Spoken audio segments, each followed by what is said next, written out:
ఈ చేవెళ్ళ గడ్డకు ఒక ప్రత్యేకత ఉంది. అది చేవెళ్ళ వాళ్ళకి ఖచ్చితంగా తెలుసు. ఆ రోజుల్లో ఒక ప్రభుత్వం ఏర్పడడానికి మొదటి ఏదైనా కార్యక్రమం చేశారంటే చేవెళ్ళకైనా చేసేది.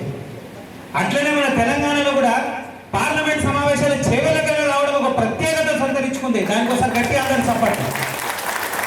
చేవెళ్ళనే ఒక బలమైనటువంటి శక్తిగా ఆ రోజు విస్తరించిన పరిస్థితులు. ఇవాళ అదే చేవెళ్ళలో ఇప్పుడు మనం ప్రజిత్ గౌడ్ గారిని చూసినాం. వారు ఇక్కడ ఎవరైతే ఎక్కువ మెంబర్షిప్ మీద సాధికులకు పూర్తి స్థాయి వారికి గౌరవిస్తూ, అలాగే మొదటి వరుసలో ఉన్నటువంటి కార్యకర్తల్ని వారిని కూడా గుర్తిస్తూ, అలాగే వీర మహిళల్ని కూడా గుర్తిస్తూ, చిట్ట చివరిగా ఉన్నటువంటి వ్యక్తులను కూడా కలుపుతూ తీసుకుపోయేటువంటి తత్వం ఉన్నటువంటి నాయకుడు మన ప్రాంతంలో ప్రజిత్ గౌడ్ ఉండడం వల్ల ఆ జనసేన పార్టీ వారికి ప్రత్యేకంగా ధన్యవాదాలు. అలాగే ఊహించినటువంటి విషయం ఏంటంటే ఆ చేవెళ్ళ గడ్డకు ఆ రోజు ఎట్లా చెల్లెమ్మ ఉందో ఇక్కడ మా దగ్గర ఒక చెల్లెమ్మ ఉంది. చేవెళ్ళ చెల్లెమ్మ మా రామన్నకు తోడైంది. ఎందుకంటే చేవెళ్ళని ఆడపడుచుల పుట్టిగడ్డ అన్నట్టు ఎప్పటి నుంచో వింటా ఉన్నాం.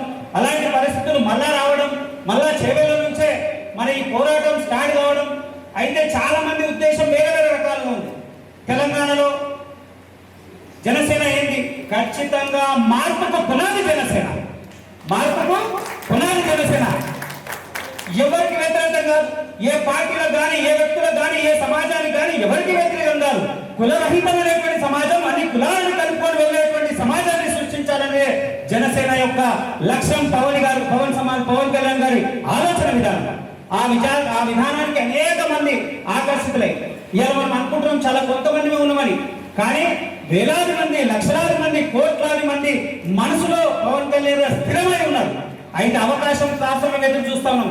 ఏ ఎన్నికలు జరిగినా ఖచ్చితంగా ఈసారి పవన్ కళ్యాణ్ గారి ప్రభావం, జనసేన యొక్క ప్రభావం ఖచ్చితంగా చూపిస్తాం. ఇందాక మన మిత్రుడు ఒకరు చెప్పారు, ఇక్కడ 300 ఓట్లు ఎవరి సహకారం లేకపోయినా ఒక పవన్ కళ్యాణ్ గారి నమ్మకము, జనసేన పార్టీ ఉన్నటువంటి విశ్వాసం, ఆయనకున్నటువంటి దృఢ సంకల్పంతో ఒక్కరే 300 ఓట్లు శ్రీశైలం యాదవ్ గారికి వచ్చినాయి. ఇలా మళ్ళీ ఎప్పుడు అదే శ్రీశైలం యాదవ్ గారు నెక్స్ట్ టైం 300 ఓట్లతో గెలుస్తారు. అంటే ఈ మార్పు ఏంటి? ప్రజల్లో ఉన్నటువంటి ఆదరణ, అనేకమైన ప్రజల సమస్యల మీద కొట్లాడేటువంటి తత్వం ఉన్నట్టు నాయకత్వ లోపం తెలంగాణ రాష్ట్రంలో ఉంది.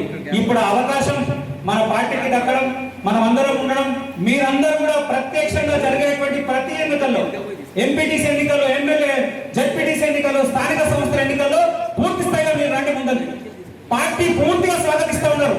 అందరికీ పూర్తి స్థాయి మద్దతు ఉంది, పూర్తి స్థాయి స్వాగతం ఉంది. కాబట్టి అందరితో కలిపి జనసేన ఈ రాష్ట్రంలో ప్రభంజనం సృష్టించాలనేటువంటి లక్ష్యంతో ఉన్నాం. కాబట్టి ఇచ్చేసిన వారందరికీ, ఈ ప్రాంతంలో ఉన్నటువంటి జన సైనికులందరికీ మనస్ఫూర్తిగా ధన్యవాదాలు తెలియజేస్తున్నాం.